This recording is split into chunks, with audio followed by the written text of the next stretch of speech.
The blood on her feet left crimson tracks in the dust as Eleanor Blackburn ran, her breath coming in ragged gasps that tore at her parched throat. Behind her, the shouts of men grew more distant, but the terror that had driven her from the wagon train still pounded through her veins with each heartbeat. The vast Wyoming Territory stretched before her, indifferent to her plight as the setting sun painted the horizon in hues of amber and gold. Harrison Mills pulled the brim of his hat lower to shield his eyes from the harsh glare of the dying day. The cattle drive to Palisade had been long and grueling, and all he wanted was to deliver the herd and return to his modest ranch. His horse, a sturdy buckskin gelding named Copper, snorted softly as they crested a hill overlooking a stream that cut through the arid landscape like a silver ribbon. That's when he saw her, a woman, barely standing, her dress torn and filthy, her feet bare and bloody, stumbling toward the water. Harrison's breath caught in his throat. In his 8 years as a cattle rancher in Wyoming Territory, he'd seen plenty of strange sights, but a lone woman in this unforgiving wilderness was something altogether different. "Whoa, boy," he murmured to Copper, pulling back gently on the reins. The horse stopped, ears pricked forward in curiosity. Harrison watched as the woman collapsed at the edge of the stream, her hands plunging into the cool water with desperate relief. Something told him to approach with caution. People out here didn't survive long without their wits about them, and a woman alone could mean trouble following close behind. Still, he couldn't leave her. The code of the West was clear on that point: you never abandon someone in need.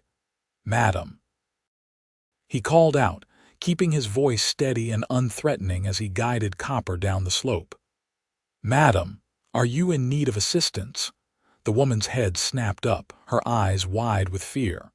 For a moment, she looked like a cornered animal, ready to bolt despite her obvious exhaustion. Her hands scrabbled in the mud as if searching for a weapon.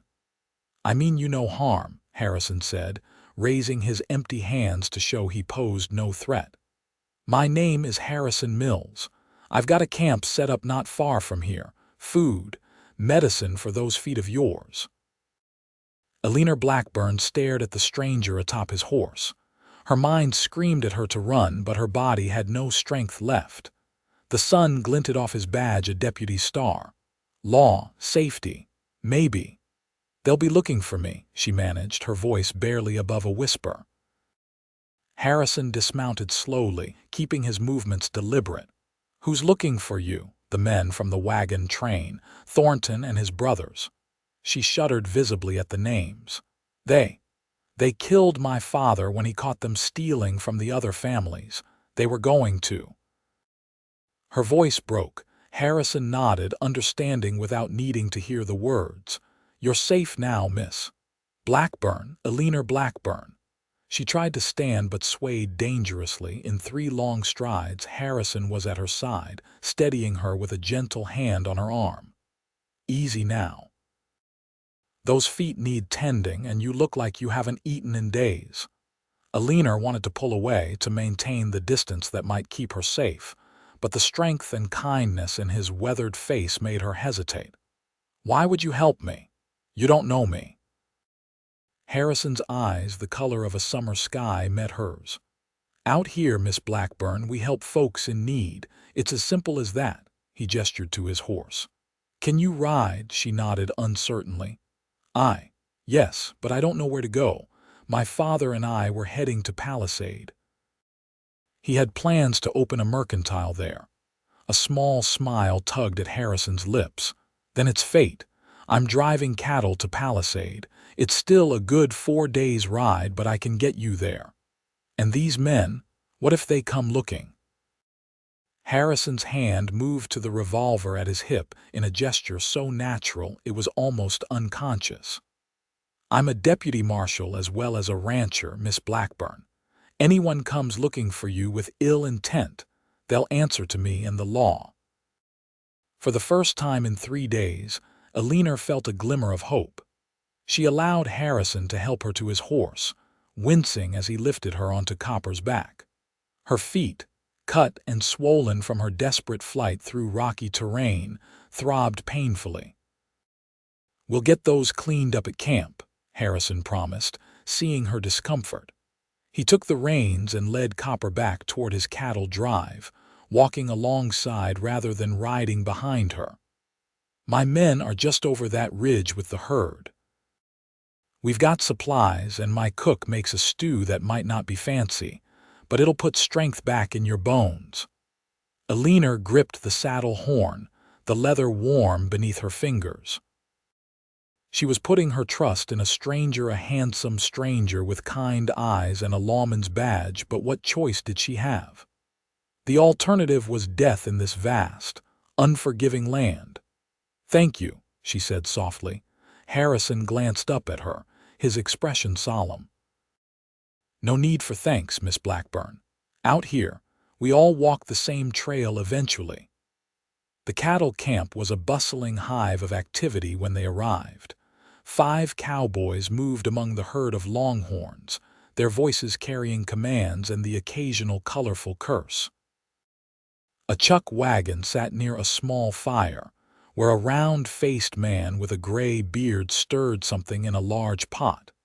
The men fell silent as Harrison led Copper into camp, their curious gazes fixed on Eleanor. She felt vulnerable under their scrutiny, acutely aware of her disheveled appearance and the dried blood on her feet and the hem of her torn dress. "Boys," Harrison called out, "this is Miss Blackburn. She's had some trouble on the trail and will be traveling with us to Palisade." A tall, lanky cowboy with a shock of red hair under his hat stepped forward. "Everything all right, boss? It will be, Jed. Miss Blackburn needs medical attention and a good meal." Harrison turned to the cook. "Walter, is that stew ready?" The old cook nodded, his eyes crinkling at the corners as he assessed Eleanor. "Sure is, Harrison. Got enough to fill the belly of a half-starved bear, which looks to be about what this young lady needs." Harrison helped Eleanor down from Copper, supporting her weight as her damaged feet touched the ground. She bit back a cry of pain, determined not to appear any weaker than she already did. "Let's get you settled by the fire," Harrison said softly, guiding her to a log that served as a bench. "Walter, do we still have those bandages and salve from when Jed took that tumble in the ravine?" "In my wagon," Walter confirmed, already ladling stew into a tin bowl. "I'll fetch him after I get some food in this poor girl." Eleanor accepted the bowl with trembling hands, the savory aroma making her mouth water. She couldn't remember when she'd last eaten sometime before her father's murder, before her desperate escape into the wilderness. She spooned the stew into her mouth, hardly caring that it burned her tongue. Harrison sat beside her, removing his hat and running a hand through his sun-bleached brown hair. "Slow down a bit. There's plenty more and you don't want to make yourself sick." She nodded, forcing herself to eat more deliberately. "I'm sorry. I haven't eaten I'm not sure how long." 2, maybe 3 days by the look of you," Walter said, returning with a small wooden box. He knelt in front of Eleanor, his weathered hands gentle as he examined her feet. "These need cleaning before anything else. Got some nasty cuts here, miss." Eleanor braced herself as Walter poured water over her feet, washing away the dirt and dried blood. The pain was intense, but she gritted her teeth and endured it silently. Harrison watched her face, noting how she refused to show weakness despite her obvious suffering. There was strength in this woman that went beyond the physical. "You mentioned Palisade," he said, partly to distract her from Walter's ministrations. "Your father had plans there," Eleanor nodded, grateful for the conversation. "He was a merchant in St. Louis, but after my mother died last year, he couldn't bear to stay. He heard about opportunities in Wyoming Territory, especially in growing towns like Palisade." Her voice caught. "He had such dreams." Walter began applying a pungent salve to her wounds before wrapping her feet in clean bandages. "This should help with the healing, miss, but you won't be walking much for a few days." "Thank you," Eleanor said sincerely.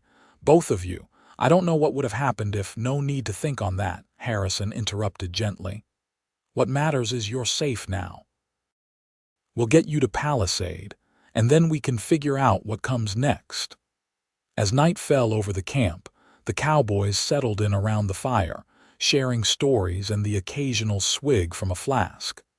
Eleanor sat wrapped in a blanket Harrison had provided, listening to their tales of life on the range. Despite her exhaustion, she found herself reluctant to sleep, still on edge from her ordeal. Harrison noticed her discomfort. "You should rest, Miss Blackburn. I'll take first watch tonight." "First watch? Standard procedure on a cattle drive," he explained. "We always keep someone awake in case the herd gets spooked or unwelcome visitors arrive." Eleanor understood his meaning. "You think they might have tracked me this far?" Harrison's expression was carefully neutral. "It's unlikely. The territory is vast, and they'd have no way of knowing which direction you headed. But I don't believe in taking chances, especially when it comes to a lady's safety." His words provided little comfort. Eleanor stared into the dancing flames, remembering the terror of her escape. "They killed him in cold blood," she whispered. "My father never harmed anyone in his life. He caught them stealing supplies, medicine meant for a child with fever in another wagon. He confronted them and they—" She couldn't continue. Harrison's jaw tightened. "These Thornton brothers, would you recognize them if you saw them again?" "Yes," Eleanor said with certainty. "There were 3 of them. The oldest, Gabriel, seemed to be the leader, then his brothers, Isaac and Elias. They had been hired as scouts for our wagon train, but they were nothing but thieves and murderers." Harrison nodded slowly. "I've heard of the Thorntons. They've caused trouble up and down the territory, hiring on with wagon trains and then robbing them blind. There's been talk of worse crimes, but nothing proven until now." "They'll kill me if they find me," Eleanor said, her voice steady despite the fear in her words.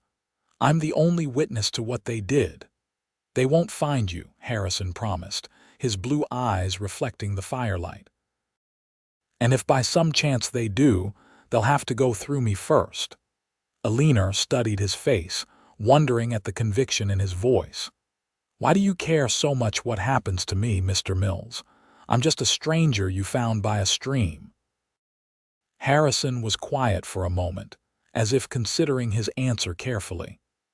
2 years ago, my sister was traveling with her husband to California. Their wagon train was set upon by bandits. Her husband was killed defending her." His voice grew tight. "She escaped into the wilderness, much like you did. Only she didn't have the fortune to encounter someone willing to help. They found her body 3 weeks later." Eleanor's heart constricted at the pain evident in his words. "I'm so sorry." "I couldn't help her," Harrison continued, his gaze still fixed on the fire. "But I can help you, and perhaps in doing so I honor her memory." The vulnerability in his admission touched something deep within Eleanor. This man, this stranger who had already risked so much to aid her, carried his own wounds beneath his capable exterior. "What was her name?" she asked softly. "Margaret," he answered, a gentle smile touching his lips. "Everyone called her Maggie. She had the same color hair as you, actually. Auburn, like autumn leaves." Eleanor touched her tangled, dirty hair self-consciously. "I doubt it looks much like autumn leaves now." Harrison's smile widened slightly. "A little trail dust doesn't change what's underneath, Miss Blackburn." Their conversation was interrupted by Walter, who approached with a cup of steaming coffee. "Thought you might need this, Harrison. Cold night ahead." Harrison accepted the cup with a nod of thanks. "You should try to get some sleep, Miss Blackburn. We break camp at dawn." Eleanor knew he was right. Her body ached for rest and her eyelids felt leaden with exhaustion. Still, the thought of closing her eyes, of being vulnerable even for a few hours, sent a jolt of anxiety through her. "I'll be right here," Harrison said, as if reading her thoughts. "No harm will come to you while you're under my protection." Something in his steady gaze reassured her more than his words. Eleanor nodded and allowed Walter to show her to a bedroll he'd prepared near the chuck wagon, slightly removed from where the men would sleep. "Thank you, Walter," she said as the cook turned to leave. The old man paused, his kind eyes twinkling in his weathered face. "Been with Harrison for going on 5 years now, miss. Never seen him take to someone quite like he has to you. He's a good man, one of the best I've known. If he says you're safe, then you are." With that enigmatic statement, Walter returned to the fire, leaving Eleanor to ponder his words as she settled onto the bedroll. Despite her fears, despite the throbbing pain in her feet and the grief that weighed on her heart, sleep claimed her quickly. She dreamed of her father's smile, of the excitement in his voice as he spoke of their new life in Palisade. And somewhere in her dreams, a pair of blue eyes watched over her, keeping the nightmares at bay. Dawn broke with a chorus of cattle lowing and cowboys calling to one another as they prepared for the day's drive. Eleanor woke disoriented, momentarily forgetting where she was until the events of the previous day came rushing back. She sat up, wincing at the stiffness in her body and the persistent ache in her feet. "Morning, Miss Blackburn," came Harrison's voice. He stood a respectful distance away, holding a cup of coffee and a tin plate with what appeared to be beans and biscuits. "Brought you some breakfast." Eleanor pushed her tangled hair from her face, acutely aware of how she must look after days on the run and a night sleeping on the ground. "Thank you, Mr. Mills. You're very kind." Harrison handed her the food and coffee before crouching down to her level. "How are the feet this morning?" "Painful," she admitted, "but I'll manage. Walter wants to change those bandages before we set out, and I've been thinking about your situation." Harrison's expression was thoughtful. "Palisade is still a good ride away, and those feet of yours won't take kindly to being in stirrups all day." Eleanor's heart sank. "I don't want to delay your drive. Perhaps if I could borrow a horse I could make my own way. That's not what I'm suggesting," Harrison interrupted, shaking his head. "I was thinking you could ride in the chuck wagon with Walter. It's not the smoothest conveyance, but it would keep you off your feet and out of the sun." Relief flooded through her. "That would be most appreciated, Mr. Mills." Harrison smiled, the expression transforming his serious face. "Harrison, please. If we're going to be traveling together for the next several days, formality seems a bit excessive." Eleanor found herself returning his smile. "Then you must call me Eleanor." "Eleanor," he repeated as if testing the name. "It suits you, strong but elegant." A blush warmed her cheeks at the unexpected compliment. "Hardly elegant at present, I'm afraid." "We can remedy that somewhat," Harrison said, rising to his feet. "Walter's heated some water for washing, and I found a clean shirt of mine you can use if you'd like to change. It's not a dress, but it might be more comfortable than what you're wearing." The thought of clean clothing, even a man's shirt, was enormously appealing. "Thank you. That's very thoughtful." After breakfast, Eleanor took advantage of the relative privacy behind Walter's chuck wagon to wash as best she could with the warm water and soap provided. The simple act of cleansing away the dirt and blood of her ordeal felt symbolically significant, as if she were washing away some of the horror as well. Harrison's shirt was comically large on her smaller frame, but she belted it at the waist with a length of rope and rolled up the sleeves. Her own dress, torn and blood-stained, she decided to keep, hoping it could be salvaged once she reached Palisade. Walter changed her bandages, nodding with satisfaction at the improvement already visible in some of the smaller cuts. You heal quick, miss. That's good. Still, best to stay off these feet as much as possible for a few days. By the time the cattle drive was underway, Eleanor was settled in the chuck wagon beside Walter, watching as Harrison and his men skillfully guided the herd across the rolling landscape. The old cook proved to be good company, sharing stories of his many years on the frontier and asking gentle questions about her life before the wagon train. "So your pa was a merchant," Walter said, expertly handling the wagon's reins as they followed the slow-moving herd. "What sort of goods did he trade in?" "Primarily dry goods and textiles," Eleanor replied, "but he was known for finding unusual items from all over the country. People came to his shop in St. Louis just to see what new curiosities he might have acquired." Walter chuckled. "Sounds like a man with an adventurous spirit. Must be where you get yours from. Me, I'm hardly adventurous. Girl who escapes murderous thieves and survives alone in the wilderness." Walter raised a bushy eyebrow. "I'd say that takes a fair amount of spirit." Eleanor glanced down at her bandaged feet. "That wasn't adventure, Walter. That was survival." "Sometimes they're one and the same out here," the old cook said sagely. "The West doesn't much care for the distinction. It tests everyone who comes, one way or another." As the day progressed, Eleanor found herself watching Harrison more and more. He rode with natural grace, his commands to both his horse and his men delivered with quiet authority. Occasionally he would ride back to the wagon to check on her, his concern evident despite his attempts at casual conversation. "How are you holding up?" he asked during one such visit, riding alongside the wagon. "Well enough," Eleanor replied. "Walter has been keeping me entertained with tales of your cattle drives. He speaks very highly of you." Harrison's expression was self-deprecating. "Walter's prone to exaggeration. Been telling you about that time with the grizzly bear, has he?" Walter cackled beside her. "Now that's a story worth telling. Harrison here, face to face with 800 pounds of angry bear, armed with nothing but an empty rifle and his wits, which were also nearly empty at the time," Harrison added dryly. "I've never run so fast in my life." Eleanor found herself laughing at the image, the sound surprising her. She couldn't remember the last time she had laughed, certainly not since her father's death, and perhaps not for some time before that. The realization sobered her quickly. Harrison noticed the change in her demeanor. "I'm sorry."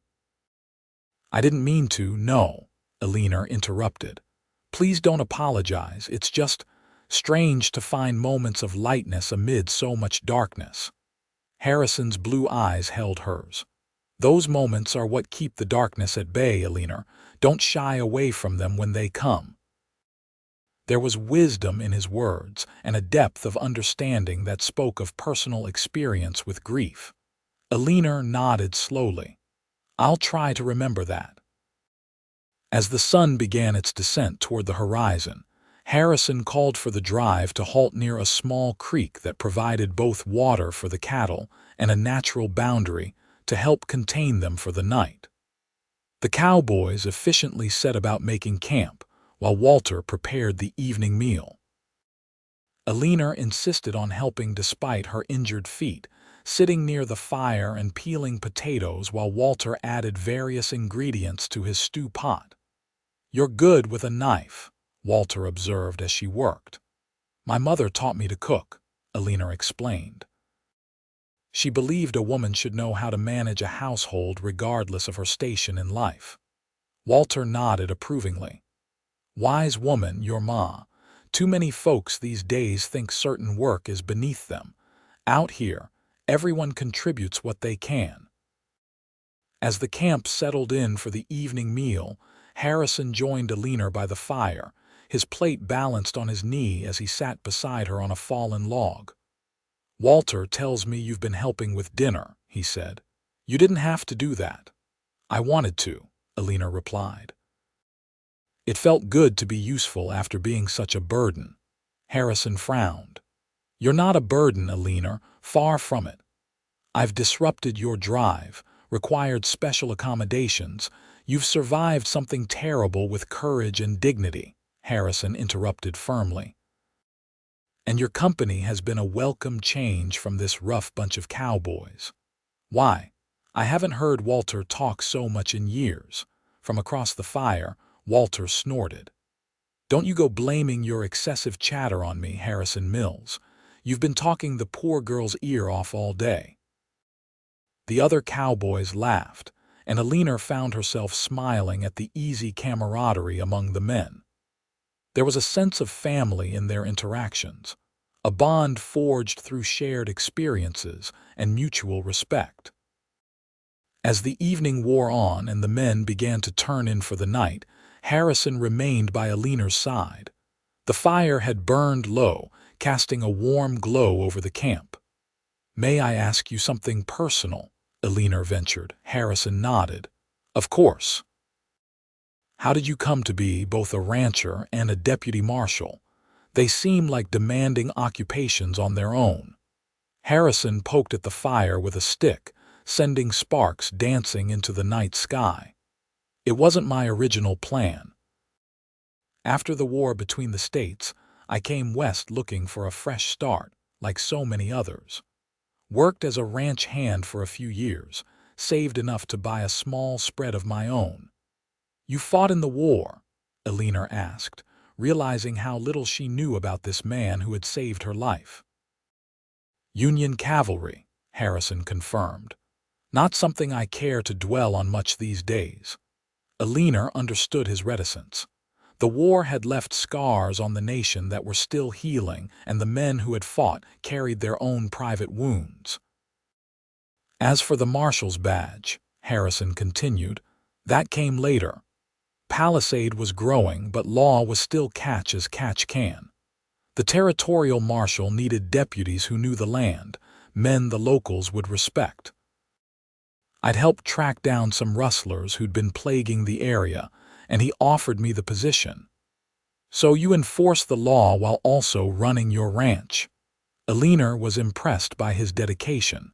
Harrison shrugged modestly. "The ranch is small compared to some operations, and I have good men who keep things running when duty calls me away. It works well enough." "And is there a Mrs. Mills waiting for your return?" The question slipped out before Eleanor could consider its propriety, and she immediately regretted it. "I'm sorry, that was far too forward of me." Harrison didn't seem offended. "No need to apologize, and no, there's no wife waiting at home. Never seemed to find the time for courting between the ranch and the badge." He glanced at her curiously. "What about you? Was there a young man in St. Louis who was sorry to see you leave?" Eleanor shook her head. "No. After my mother died, my father needed me. He was lost without her. Helping him plan our new life in Palisade gave him purpose again." She swallowed hard against the sudden tightness in her throat. "I couldn't bear to think of him making the journey alone." Harrison's hand covered hers briefly, a gesture of comfort that was gone almost as quickly as it came. "You're a loyal daughter, Eleanor. Your father would be proud of how you've handled yourself." The simple words of understanding threatened to unravel her composure. Eleanor blinked rapidly against the burn of tears. "I hope so." Sensing her need for a change of subject, Harrison began pointing out constellations visible in the clear night sky, sharing the stories behind their names.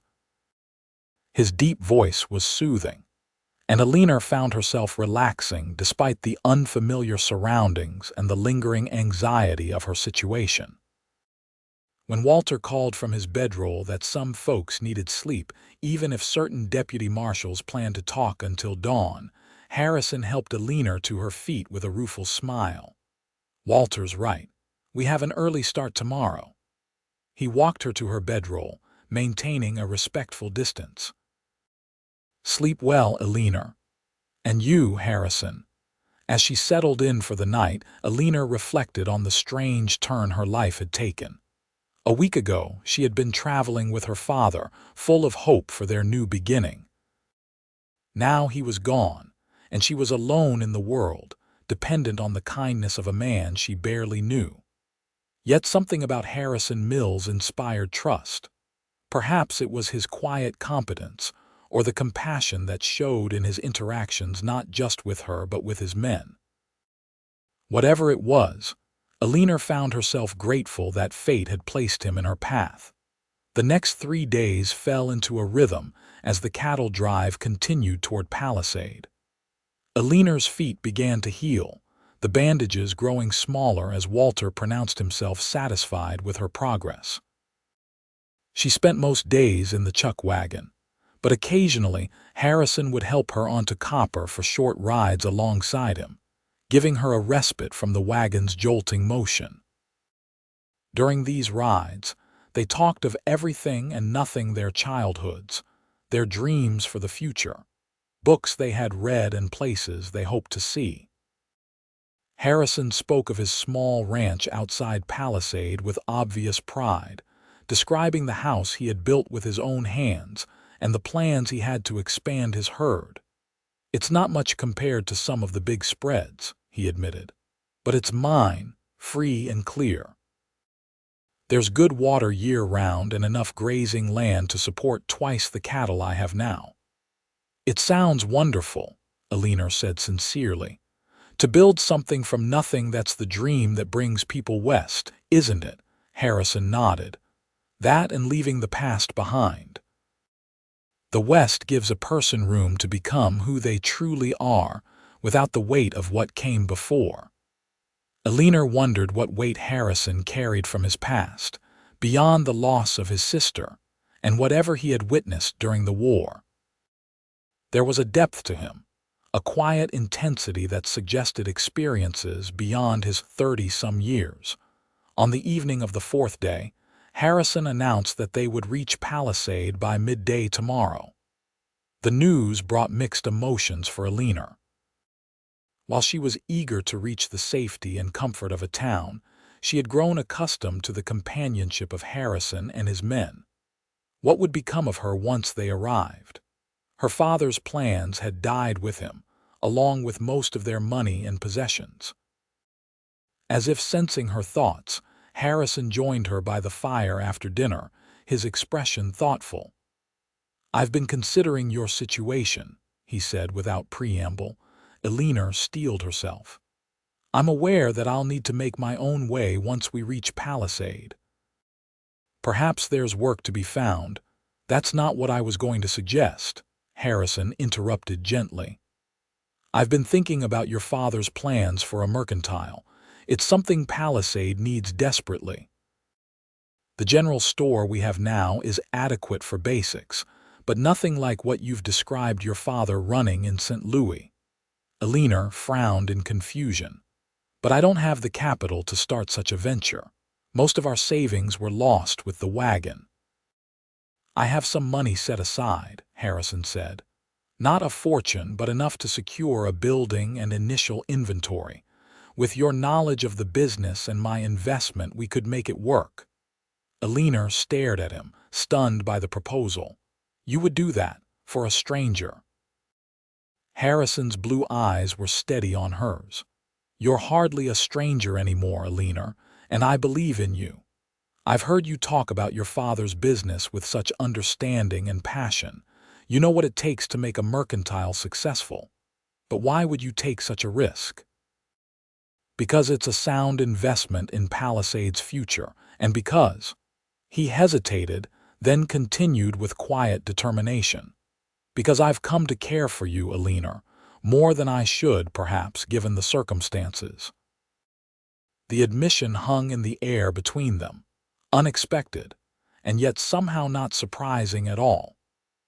Eleanor had felt the connection growing between them over their days together, had seen it in the softening of his expression when he looked at her, felt it in the careful way he tended to her needs. "I don't expect anything in return," Harrison added quickly. "This would be a business arrangement first and foremost. Your father's dream deserves to live on, and Palisade deserves the kind of establishment you could create. Eleanor considered his words carefully. The offer was generous beyond measure, but pride made her hesitate. I wouldn't want to be beholden to anyone, Harrison, not even you. It would be a partnership, he clarified. Your expertise for my investment. Equal shares in the business and its profits or losses, nothing more and less. He left the thought unfinished, the implication clear, unless something more developed between them naturally over time. The possibility both thrilled and terrified her. She barely knew this man, and yet she felt as if she'd known him for years. "May I think about it?" she asked finally. Harrison nodded, his expression revealing nothing of his feelings about her hesitation. "Of course. There's no rush to decide. I just wanted you to know that you have options in Palisade." With that, he bid her good night, leaving Eleanor to contemplate his offer and the deeper feelings it represented. Sleep came fitfully that night, her mind too full of possibilities and uncertainties to find rest. Morning dawned clear and bright, the air crisp with early autumn.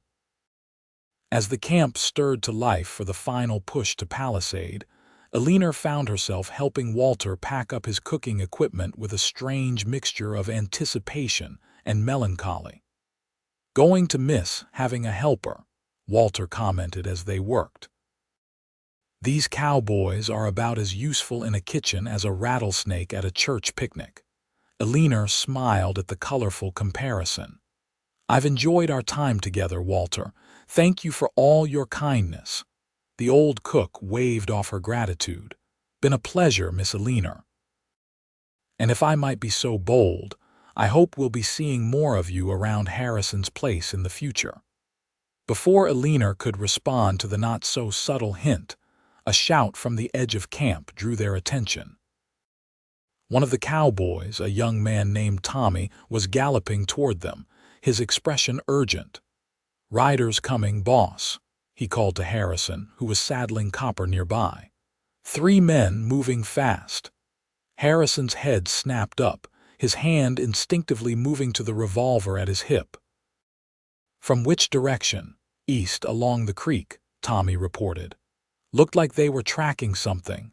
Or someone," Eleanor thought, her blood turning to ice in her veins.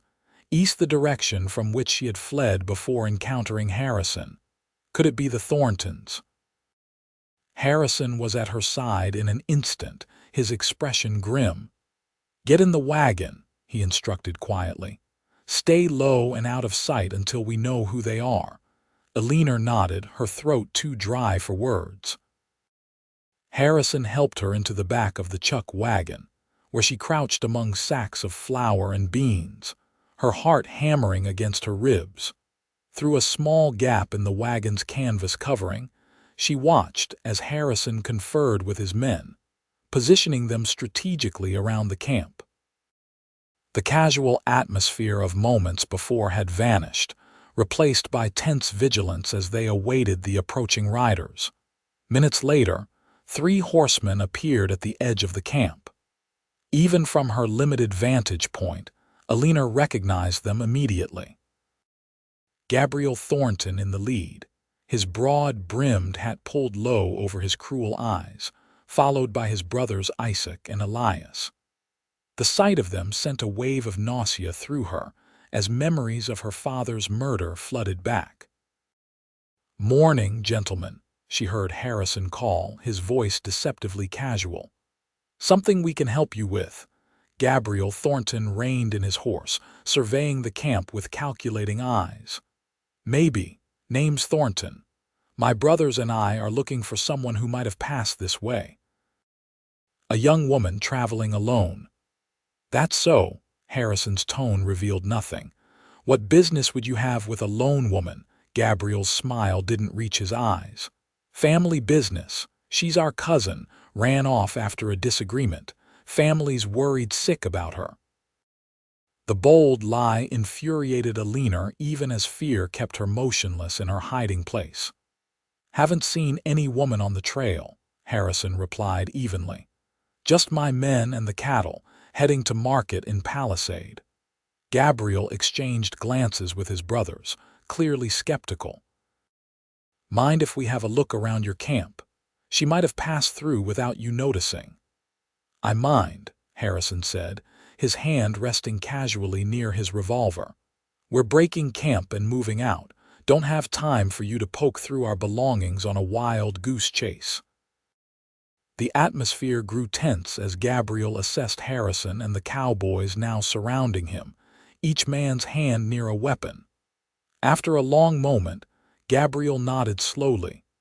"Suit yourself, Marshal," he said, emphasizing the title with a sneer as he eyed Harrison's badge.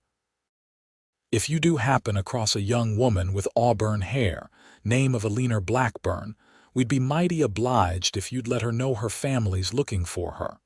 We'll be in Palisade for the next few days." "I'll keep that in mind," Harrison replied coldly. "Now, if you gentlemen will excuse us, we have cattle to move." The Thorntons turned their horses, but Gabriel paused to look back at Harrison. "Interesting thing about being a lawman," he remarked. "Makes a man responsible for upholding the law even when it might not suit him personally. Harboring a fugitive, for instance, could put that shiny badge of yours in jeopardy." Harrison's expression remained impassive. "Interesting thing about being a murderer," he countered quietly. "Makes a man swing from the end of a rope when justice catches up to him." Gabriel's face hardened, but he said nothing more as he rejoined his brothers and rode away from the camp. Only when they were well out of sight did Harrison approach the chuck wagon, his face grim as he helped Eleanor emerge from her hiding place. Her legs trembled so violently that she nearly collapsed against him. "They know I'm alive," she whispered, panic rising in her throat. "They know I'm headed to Palisade." Harrison steadied her with strong hands on her shoulders. "They suspect, but they don't know for certain. And they won't find you, Eleanor. I promise you that. You heard what he said about harboring a fugitive. I won't put you in that position, Harrison. Your badge, my badge, means I uphold justice," Harrison interrupted firmly. "And justice demands that those men pay for what they did to your father and what they intended for you." His blue eyes were steel as they met hers. "Do you trust me, Eleanor?" The question gave her pause.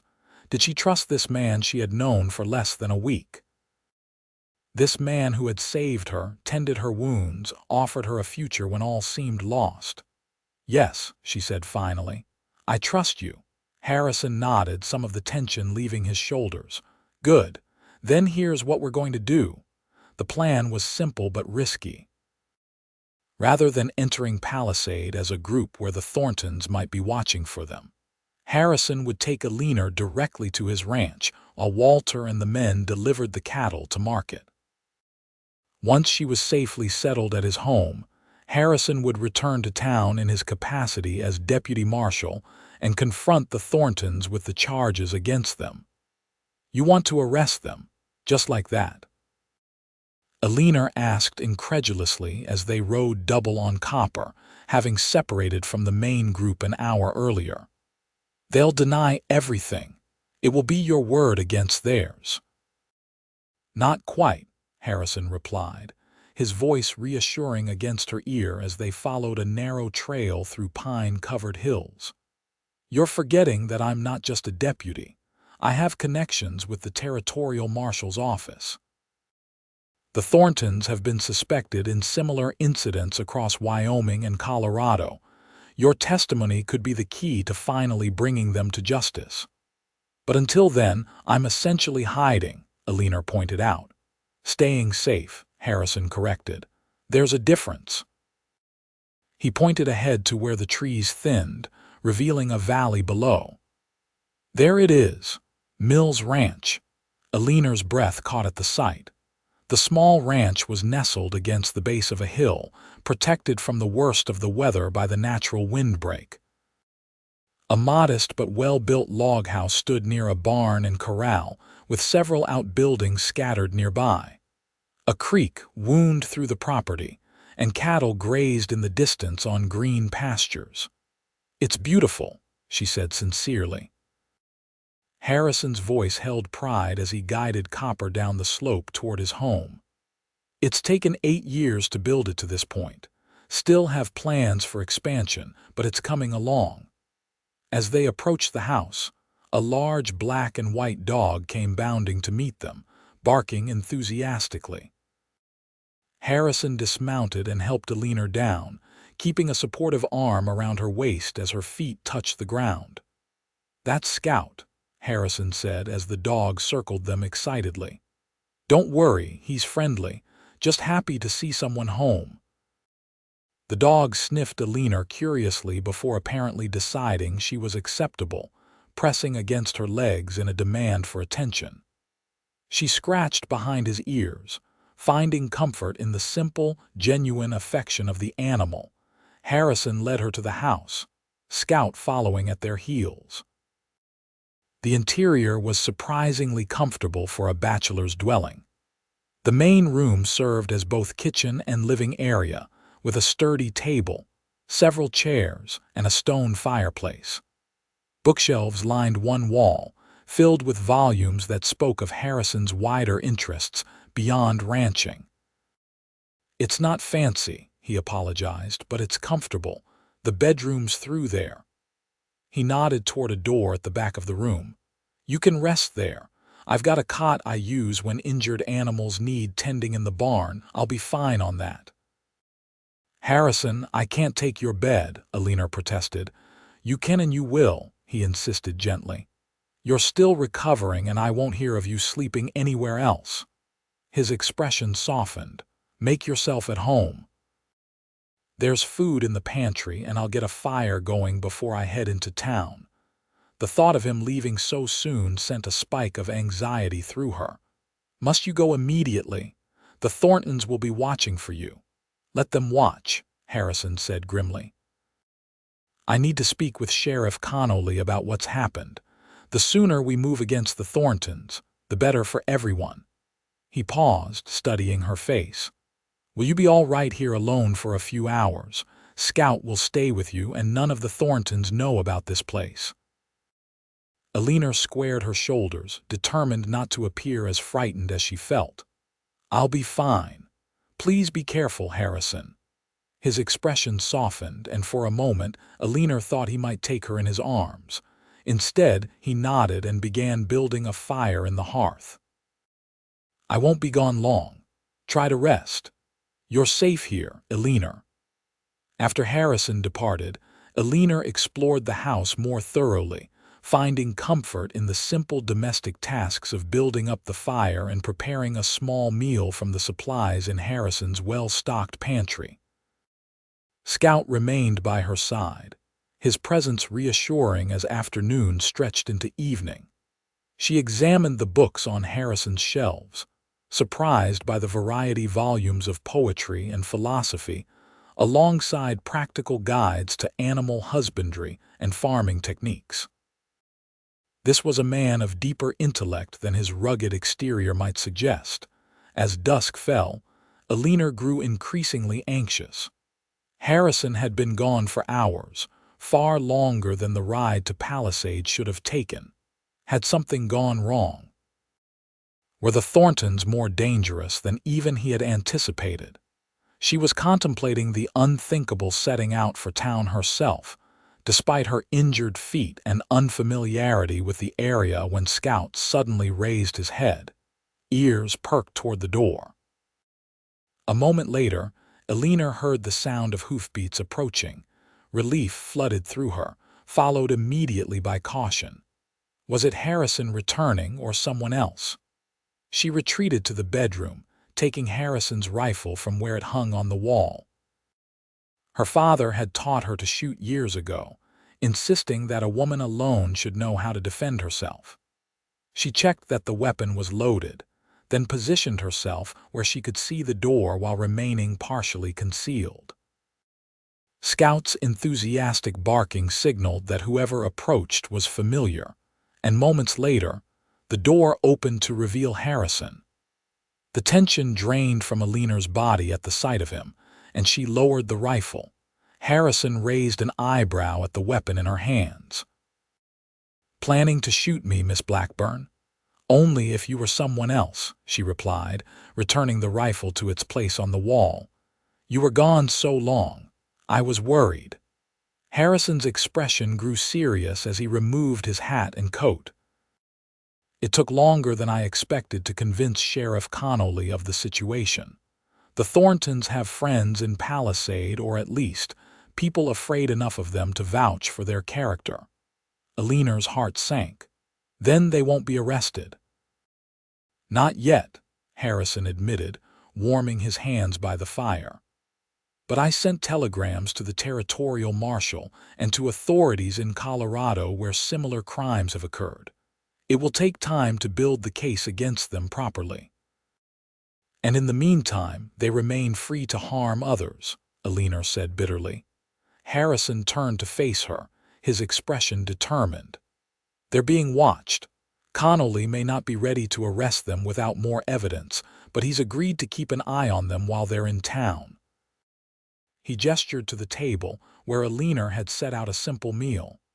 "You cooked." The change of subject was clearly intentional, an attempt to lighten the mood. Eleanor decided to allow it, recognizing that dwelling on the Thorntons would solve nothing tonight. "It's nothing elaborate," she said.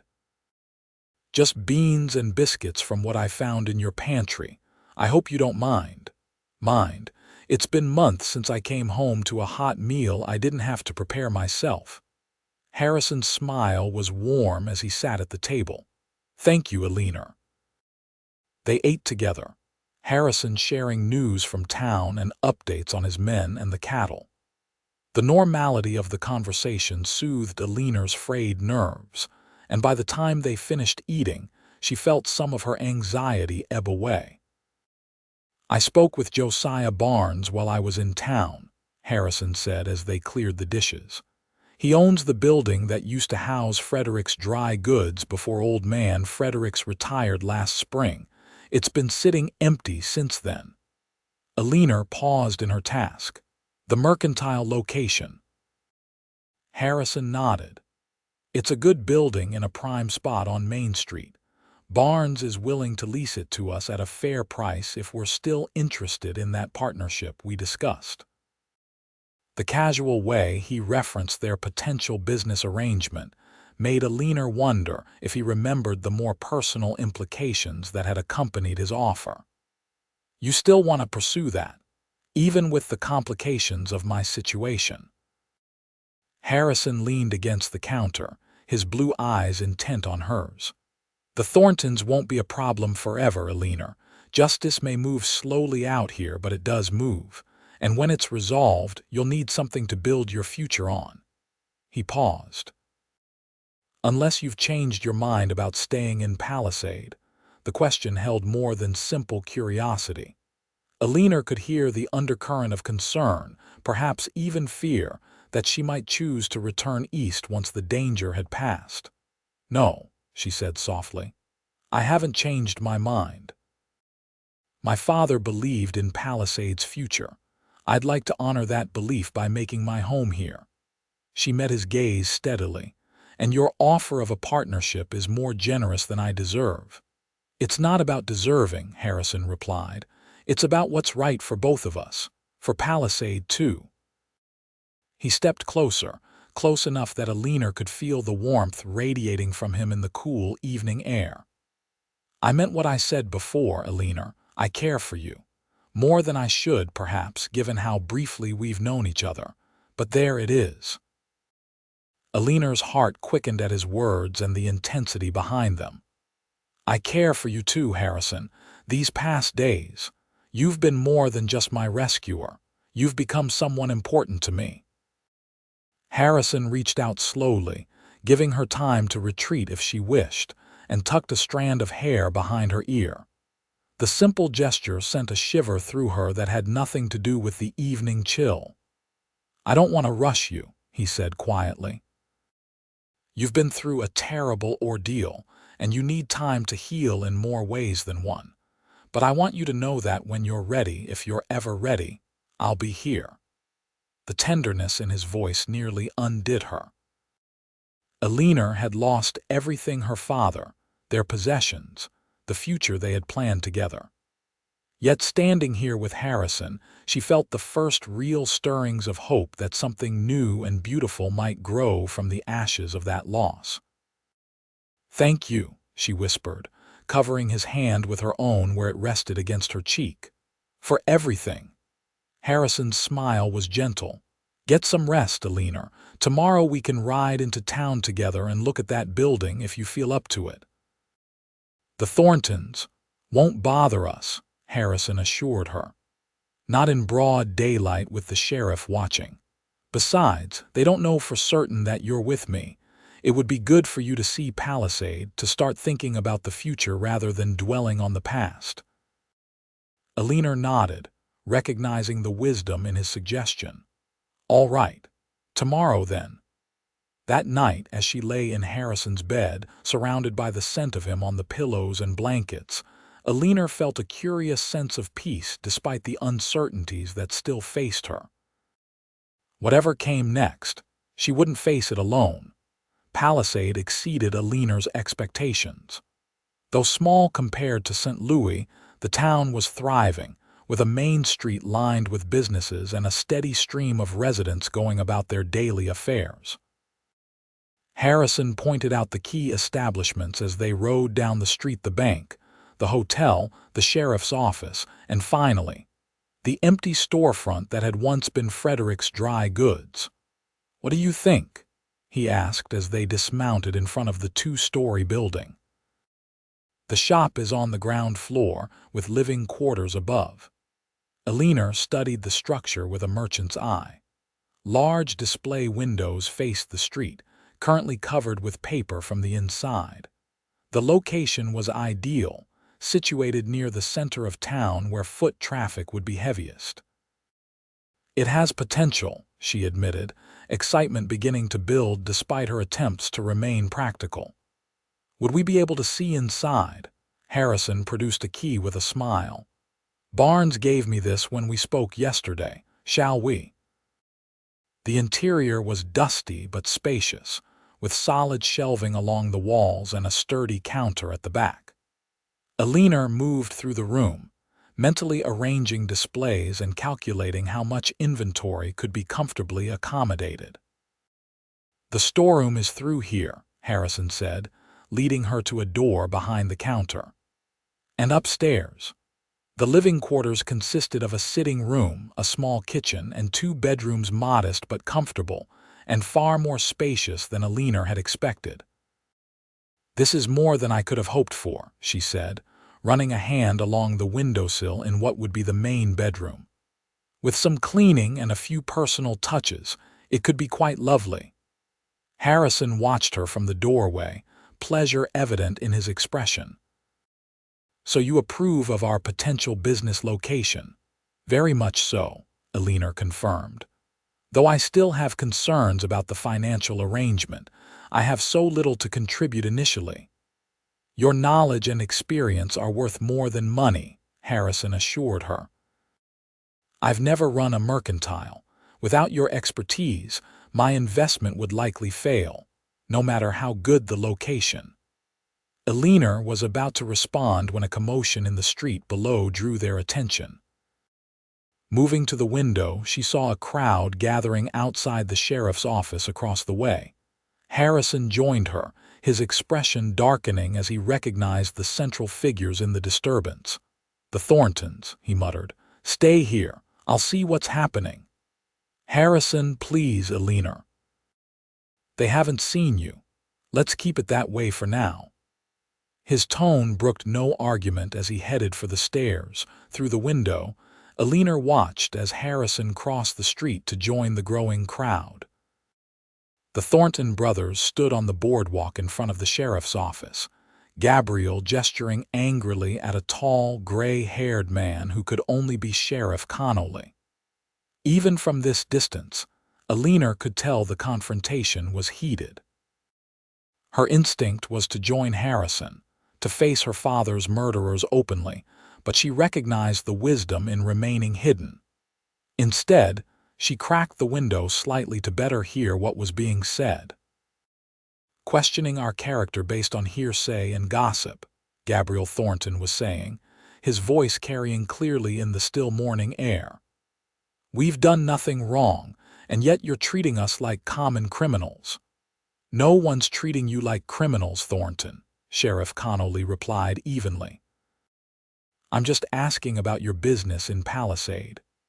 "Our business is our own," Gabriel snapped. "But since you're so interested, we're looking for our cousin, a young woman who became separated from our wagon train under unfortunate circumstances. Cousin, is it?" Harrison's voice cut through the tension, calm but challenging as he joined the confrontation. "Strange that in all our conversations about the Blackburn girl, you never mentioned this family connection before." Gabriel's eyes narrowed as he turned to Harrison. "Well, if it isn't Deputy Mills." "Fancy meeting you here when you were so determined to get your cattle to market yesterday." "Cattle are delivered," Harrison replied coolly. "Now I'm back to my other duties, including investigating the murder of Jonathan Blackburn." A murmur ran through the crowd at the word murder. Eleanor pressed closer to the window, heart racing as she watched Harrison deliberately escalate the confrontation. "Murder?" Gabriel's laugh held no humor. "Blackburn died in an accident, fell from the wagon and broke his neck. Tragic, but hardly murder." "That's not what his daughter says," Harrison countered. The statement hung in the air, a challenge and a revelation. Eleanor saw the shock register on Gabriel's face, quickly masked by calculated indifference.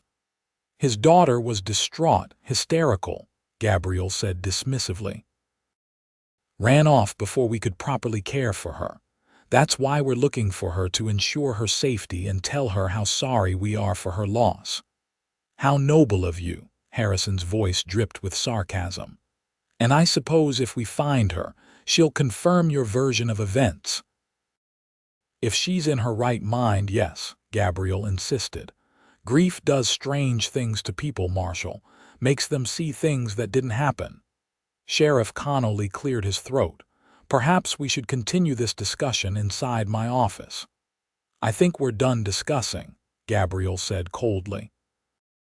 "Unless you're formally charging us with something, Sheriff, we'll be on our way. We have a cousin to find." His gaze locked with Harrison's. "And we will find her." The threat was unmistakable, but Harrison didn't flinch.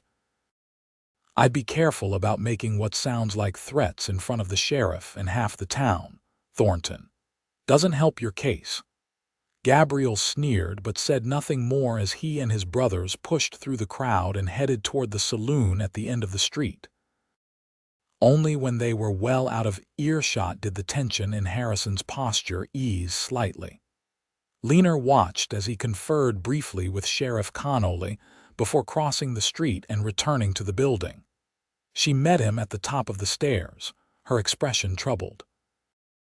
"That was dangerous, Harrison, confronting them so openly." "It was necessary," Harrison replied, guiding her back into the apartment. "They needed to know that their story won't go unchallenged, and now the town knows there are questions about Jonathan Blackburn's death." "But they still deny everything," Eleanor pointed out. "It's still my word against theirs." Harrison took her hands in his expression intent. "For now. But I received a telegraph this morning before we left the ranch. The territorial marshal is sending a deputy to investigate. He'll be here in 2 days, and he's bringing reports of similar incidents attributed to the Thorntons in other settlements." Hope flared in Eleanor's chest. "So they might actually face justice." "They will," Harrison promised. "But until the marshal's deputy arrives, we need to be cautious. The Thorntons are cornered, and that makes them dangerous." He squeezed her hands gently. "I think it's best if you stay at my ranch for now, rather than in town." Though disappointed at the prospect of delaying work on the mercantile, Eleanor couldn't argue with his logic. "All right. But I want to come back as soon as it's safe. There's so much to be done if we're going to open the store." Harrison smiled at her enthusiasm. "So you've decided to accept my business proposal?" "Yes," Eleanor said firmly. "Blackburn and Mills Mercantile has a nice ring to it, don't you think?" "It does," Harrison agreed, his smile broadening. "Though I was thinking Mills and Blackburn might flow better." Eleanor laughed, the sound brightening the dusty apartment. "We'll negotiate the name later. For now, let's get back to your ranch before the Thorntons emerge from the saloon." The next 2 days passed in a curious mix of tension and contentment. Eleanor remained at the ranch, while Harrison divided his time between his duties in town and ensuring her safety. They spent evenings planning the mercantile, with Eleanor making detailed lists of initial inventory they would need and Harrison working out the financial aspects of their partnership. In these quiet moments, their personal relationship deepened as well. Eleanor learned that Harrison had grown up on a small farm in Ohio, the son of a schoolteacher and a carpenter. He spoke fondly of his parents and of Maggie, his sister whose death still clearly pained him. In turn, Eleanor shared stories of her childhood in St. Louis, of her mother's gentle wisdom and her father's adventurous spirit.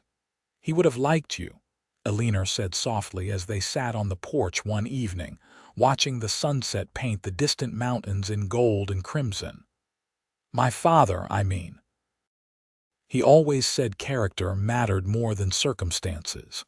Harrison smiled, his arm resting comfortably along the back of the bench they shared. "I wish I could have met him. He raised a remarkable daughter." The compliment warmed Eleanor as much as the coffee she cradled in her hands. "He wanted so much for me to find happiness in Palisade. It's strange to think that despite everything that went wrong, I might actually fulfill that wish." Harrison's hand moved to cover hers. "Are you happy here, Eleanor? Or at least, do you think you could be once all this business with the Thorntons is settled?" The question held weight beyond the simple words. Eleanor turned to face him, taking in the strong lines of his face softened by the fading light. "Yes," she said simply. "I already find moments of happiness here, despite everything. With you." Harrison's eyes darkened at her admission. Slowly, giving her every opportunity to pull away, he leaned forward and pressed his lips to hers in a gentle kiss. Eleanor responded with a tentative eagerness, her free hand coming up to rest against his chest. When they parted, Harrison's smile was tender. "I've been wanting to do that since the day I found you by the stream." Eleanor laughed softly. "Even though I was filthy and half wild." "Even then," he confirmed, tucking a strand of hair behind her ear in what was becoming a familiar gesture. "There was something about you, Eleanor, something that called to me from the first moment." Before she could respond, the sound of approaching hoofbeats interrupted the moment. Harrison was immediately alert, standing and reaching for the rifle that leaned against the porch railing. "Stay behind me," he instructed, positioning himself between Eleanor and the approaching rider. The tension eased when the rider came into view, a middle-aged man in a marshal's uniform, his horse moving at an easy trot up the path to the house. "Mills," the man called, raising a hand in greeting. "Thought I might find you out here." Harrison lowered his rifle, relief evident in his posture. "Marshal Davis, you're early." The territorial deputy marshal dismounted with a grunt, hitching his horse to the porch railing. "Got your telegram and figured the sooner the better." His shrewd eyes took in Eleanor standing behind Harrison. "This the witness, Miss Blackburn." Harrison made the introductions, and soon they were seated at the kitchen table, Marshal Davis laying out papers from his saddlebags. "The Thorntons have been busy," he explained, tapping a stack of reports. 3 wagon trains robbed in the past year, with accidents befalling anyone who got suspicious. No solid witnesses until now, though. "Because they killed anyone who could testify against them," Eleanor said grimly, Davis nodded, his expression somber. That's my reckoning. But they slipped up this time. They didn't make sure you were dead, and they didn't count on you finding someone like Mills here to back your story. So you believe me? Eleanor asked, hardly daring to hope. Miss Blackburn, I've been tracking these men for months. Your account matches the pattern exactly. With your testimony and the evidence I've gathered, we can finally bring them to justice. Harrison leaned forward. What's the plan? I've got men surrounding Palisade as we speak, Davis revealed. By morning, we'll have enough firepower to take the Thorntons without risking civilian lives. I came to bring you into the loop, Mills, since it's your jurisdiction, and to let Miss Blackburn know she'll need to come to town tomorrow to give her formal statement. Eleanor felt a cold knot of fear at the thought of facing the Thorntons, but she nodded resolutely. I'll be there. Don't worry, Davis assured her. They won't get anywhere near you. Mills and I will see to that. After finalizing the details of the next day's operation, Davis departed to rejoin his men, leaving Harrison and Eleanor alone once more. The peaceful mood of earlier had vanished, replaced by a tense anticipation of what morning would bring. Are you all right? Harrison asked, noticing Eleanor's distant expression as she stared into the fire. I will be, she replied, meeting his concerned gaze. Once they're brought to justice for what they did to my father and those other innocent people. Harrison moved to sit beside her, taking her hands in his. Tomorrow will be difficult, but you won't face it alone. I'll be with you every step of the way. Eleanor leaned against him, drawing strength from his solid presence. I know. That's the only reason I can face it at all. They sat in companionable silence for a time, each lost in thoughts of the coming day. Finally, Harrison spoke again, his voice low and serious. Eleanor, when this is over, when the Thorntons are behind bars and you're truly free to build your life here, I hope you'll consider not just a business partnership with me. She looked up at him, heart quickening at the depth of emotion in his blue eyes. What are you saying, Harrison?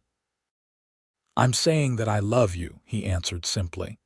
It may seem fast, and perhaps it is, but some things you just know deep in your soul, and I know that I want more than a mercantile with you. I want a life if you'll have me. The declaration stole Eleanor's breath.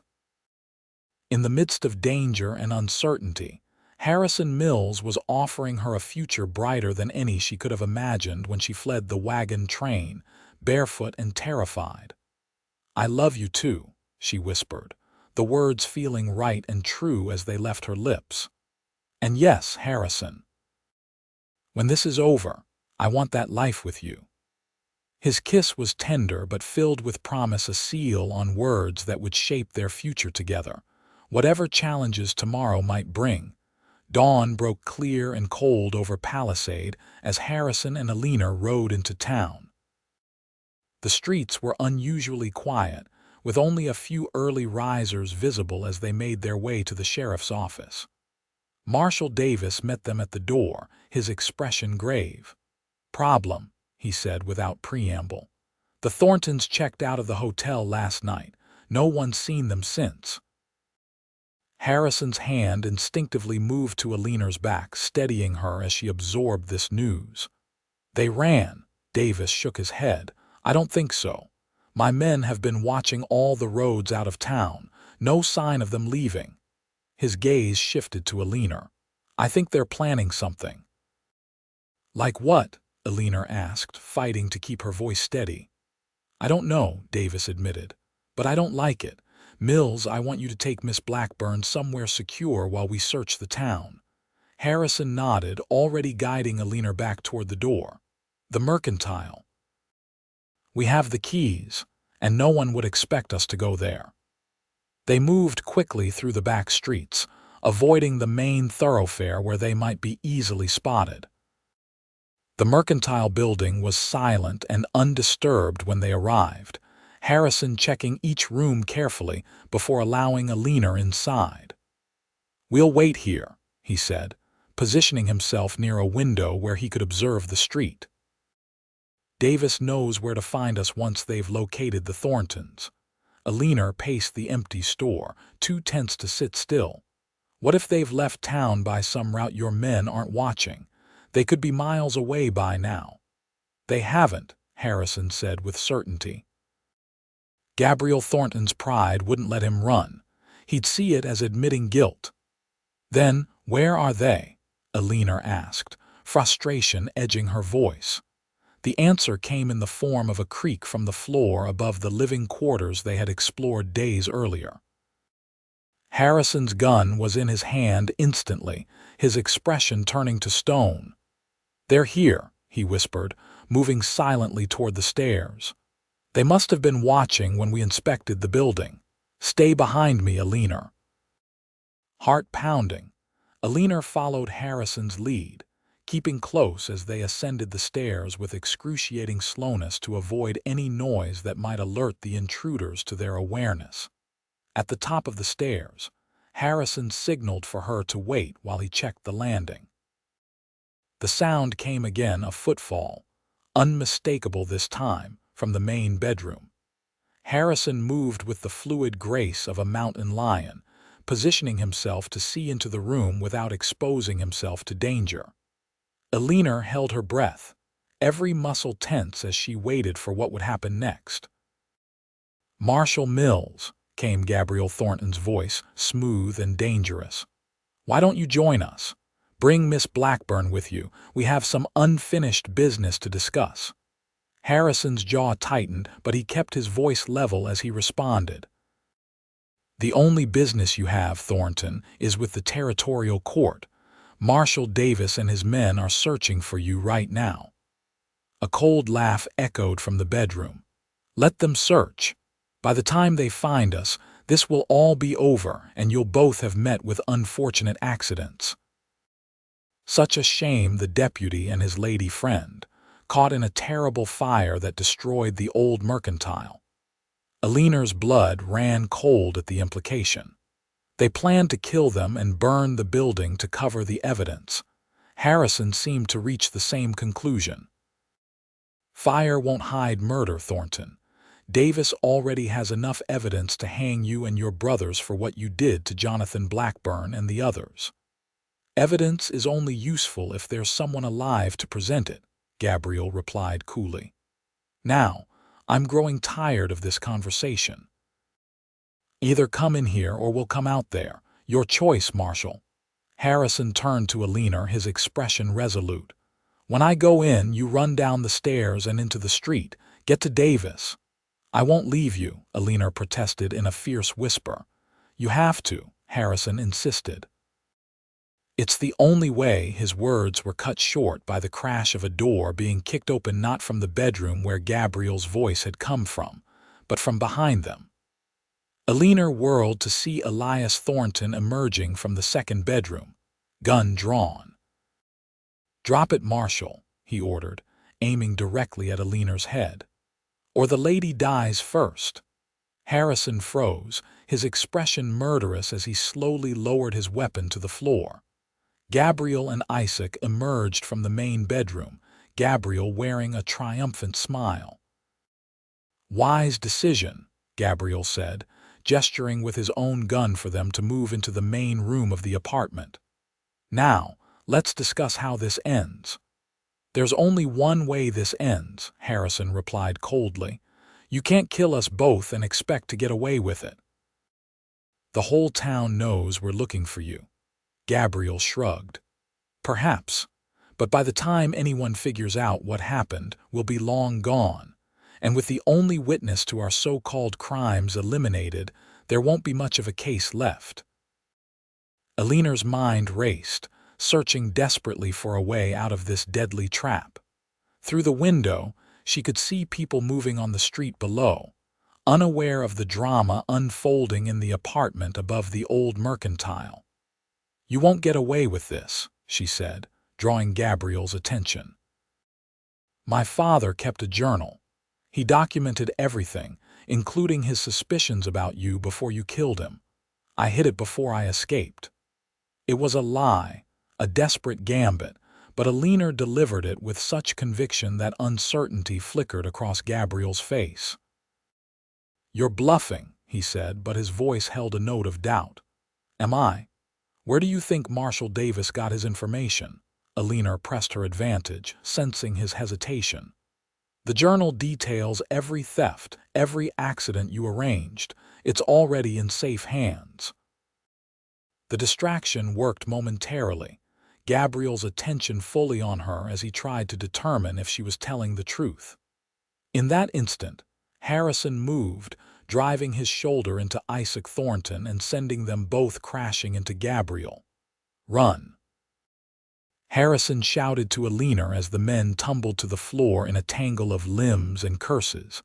Eleanor bolted for the stairs, but Elias was faster, grabbing her arm and yanking her back with such force that she slammed into the wall.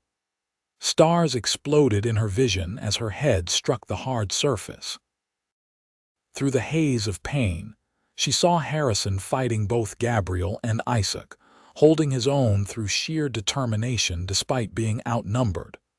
Elias raised his gun, aiming at Harrison's back while he was distracted by the other brothers. "No!" Eleanor cried, throwing herself at Elias with all her strength. The gun discharged as they fell, the bullet embedding itself in the ceiling. They struggled on the floor, Eleanor fighting with the desperation of someone who had already lost everything once and refused to lose it again. Somewhere in the melee, she heard shouts from the street below, people alerted by the gunshot. Elias seemed to hear it too, his grip on her slackening just enough for Eleanor to break free and scramble toward the stairs. "Harrison!" she called, turning back to see him deliver a powerful blow to Gabriel's jaw, sending the eldest Thornton sprawling. Isaac, however, had retrieved his gun and was taking aim. Eleanor's warning died in her throat as the room seemed to freeze in that terrible moment.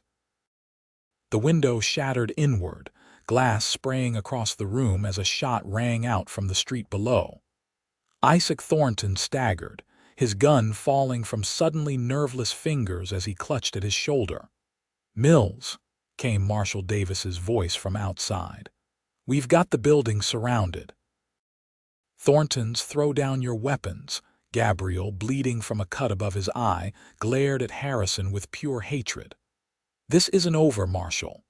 "It is for you," Harrison replied, retrieving his own gun from where it had fallen during the struggle. "On the floor, hands behind your heads. All of you. Now." For a moment it seemed Gabriel might resist, but the sound of boots thundering up the stairs signaled the arrival of Davis and his men. With a snarl of defeat, Gabriel complied, followed reluctantly by his brothers. Eleanor sagged against the wall, the adrenaline that had sustained her draining away to leave her trembling and weak. Harrison was at her side in an instant, his arm around her waist supporting her. "Are you hurt?" he asked urgently, his free hand cupping her cheek as he searched her face for signs of injury. "Just shaken," Eleanor assured him, though her head throbbed where it had struck the wall. "You?" Harrison's smile was grim but satisfied. "Nothing that won't heal." He glanced at the Thorntons, now being secured by Davis's deputies. "It's over, Eleanor. They'll face justice for what they did." As the Thornton brothers were led away in handcuffs, Gabriel glaring venomously at Eleanor one last time before being taken down the stairs, Marshal Davis approached them with a look of concern. "That was too close," he said bluntly. "We heard the shot and came running.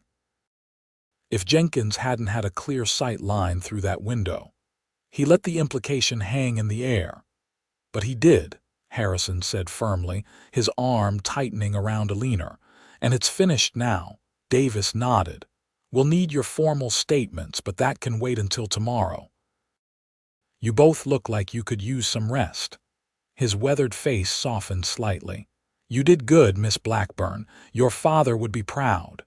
The simple words brought tears to Eleanor's eyes. "Thank you, Marshal." After Davis departed, Harrison helped Eleanor down the stairs and out into the fresh air. A crowd had gathered, drawn by the commotion, and a cheer went up as they emerged from the building. "Word travels fast in a small town," Harrison murmured, nodding acknowledgment to the assembled townsfolk. Sheriff Connolly pushed through the crowd to reach them. "Mills, heard you and Miss Blackburn caught yourselves some outlaws." "More like they caught us," Harrison replied dryly, "but it ended the right way thanks to Davis and his men." The sheriff looked chagrined. "Should have listened to you sooner about those Thorntons. Won't make that mistake again." As they made their way through the crowd, accepting congratulations and well wishes from the citizens of Palisade, Eleanor felt a curious sense of belonging. These people, most of whom she had never met, were welcoming her as one of their own. "They're already fond of you," Harrison observed as they finally reached the relative quiet of the livery stable where they had left their horses. "Palisade is going to love its new mercantile owner." "Co-owner," Eleanor corrected with a smile. "Don't forget you're half of the partnership, Mr. Mills." Harrison's expression grew serious as he helped her mount her horse. "I was thinking of a different sort of partnership, actually, if you're still open to the idea." Eleanor's heart skipped a beat at the reminder of their conversation the previous night. "I am," she said softly, "more than ever." The joy in Harrison's eyes was answer enough as he mounted his own horse. "Then let's go home, Eleanor. We have a future to plan." The weeks that followed were a whirlwind of activity. The Thornton brothers were transported to the territorial capital to await trial, their reputation finally catching up to them as more witnesses came forward with accounts of their crimes. Eleanor gave her testimony to a judge, her clear recounting of her father's murder leaving no doubt as to the Thorntons' guilt. With that dark chapter closed, she and Harrison turned their attention to the mercantile. They worked side by side cleaning and renovating the shop, ordering inventory, and preparing for a grand opening that the entire town anticipated with excitement. The apartment above the store was transformed as well, becoming a comfortable home that reflected both their tastes. Harrison maintained his ranch, riding out several times a week to check on his foreman and the operations. But increasingly, he found himself drawn to town, to the mercantile, to Eleanor. On the evening before the store's opening, they stood together in the center of the shop, surveying their handiwork with satisfaction. Shelves lined with goods, a polished counter with a new brass cash register, display cases filled with items that would have been impossible to find in Palisade before it was everything Eleanor's father had envisioned and more. "He would have loved this," she said, her voice soft with memory but no longer heavy with grief. "It's as if a piece of him lives on here." Harrison squeezed her hand gently. "He does live on through you, through what you've built here." Eleanor turned to face him, struck once again by how this man, this kind, strong, honorable man, had become the center of her world in such a short time. "What we've built," she corrected. "I couldn't have done any of this without you, Harrison." "You would have found a way," he said with a smile. "You're the strongest person I know, Eleanor Blackburn." Before she could respond, Harrison reached into his pocket and withdrew a small box. Eleanor's breath caught as he opened it to reveal a simple but elegant gold ring set with a single diamond. "I had this made in Denver," Harrison said, his voice steady despite the nervous light in his eyes. "I wanted to wait until the store was ready, until you were settled here in Palisade, before asking you properly." He took her hand in his. "Eleanor Blackburn, will you do me the honor of becoming my wife?" Tears of joy blurred Eleanor's vision as she looked from the ring to the man holding it. "Yes," she whispered. "Oh, Harrison, yes." The kiss they shared sealed the promise, sweet and tender and full of hope for their shared future. When they finally parted, Harrison slipped the ring onto her finger, where it caught the last rays of sunset streaming through the shop windows.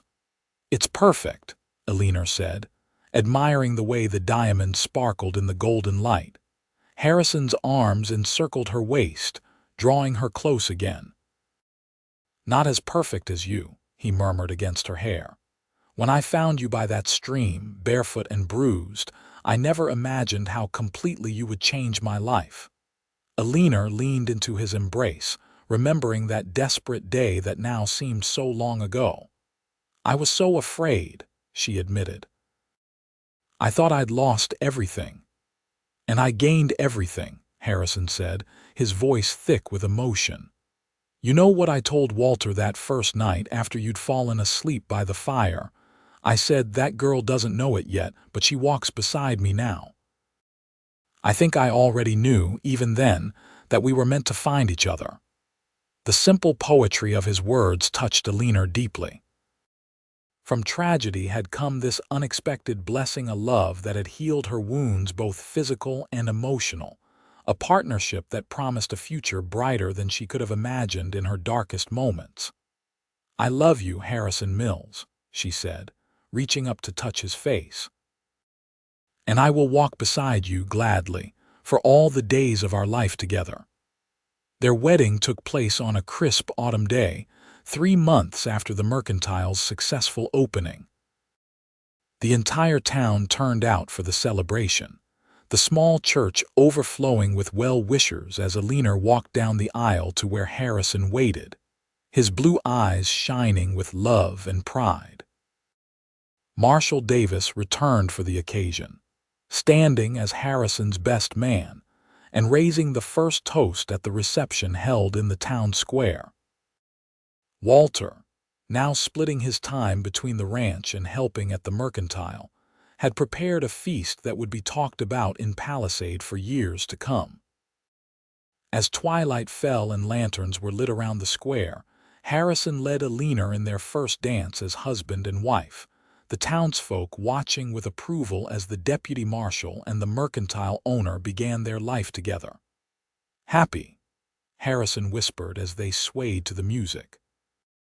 Eleanor's answer was in her radiant smile and in the kiss she pressed to his lips, heedless of the cheers and good-natured laughter from their audience. "Completely." Later that night, as they stood on the porch of Harrison's ranch house, their home now when they weren't staying in town at the mercantile, Eleanor looked out at the vast Wyoming landscape bathed in moonlight. From this vantage point, she could see for miles across the rolling hills and distant mountains. "It's strange," she mused, leaning against her husband's solid warmth. "When I first saw this land, I was running for my life, certain I would die alone in its vastness. Now I see its beauty, its promise."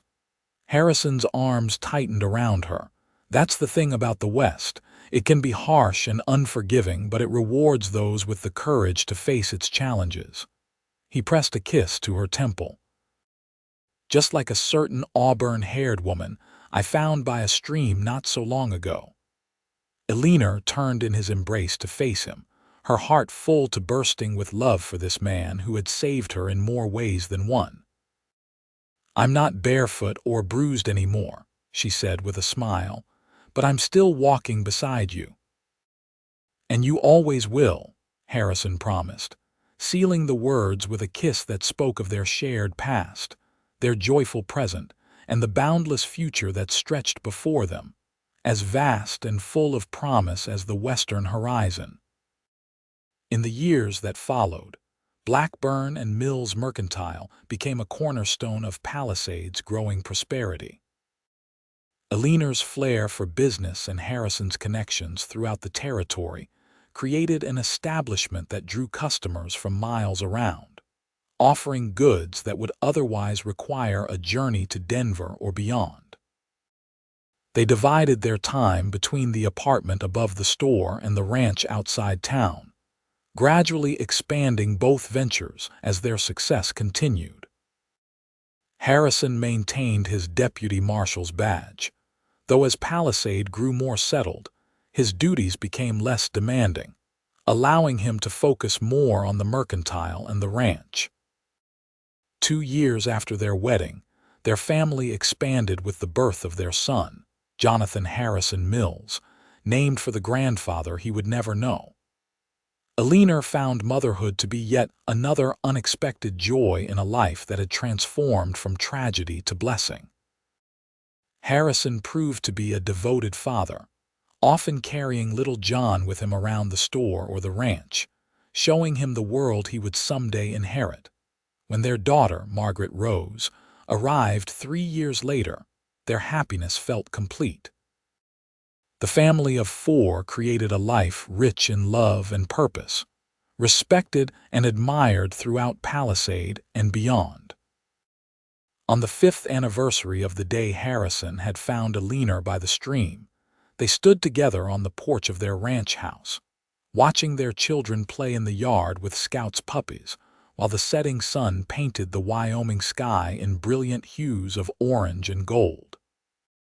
Do you ever think about how different our lives might have been if you hadn't decided to investigate that figure you spotted by the water that day?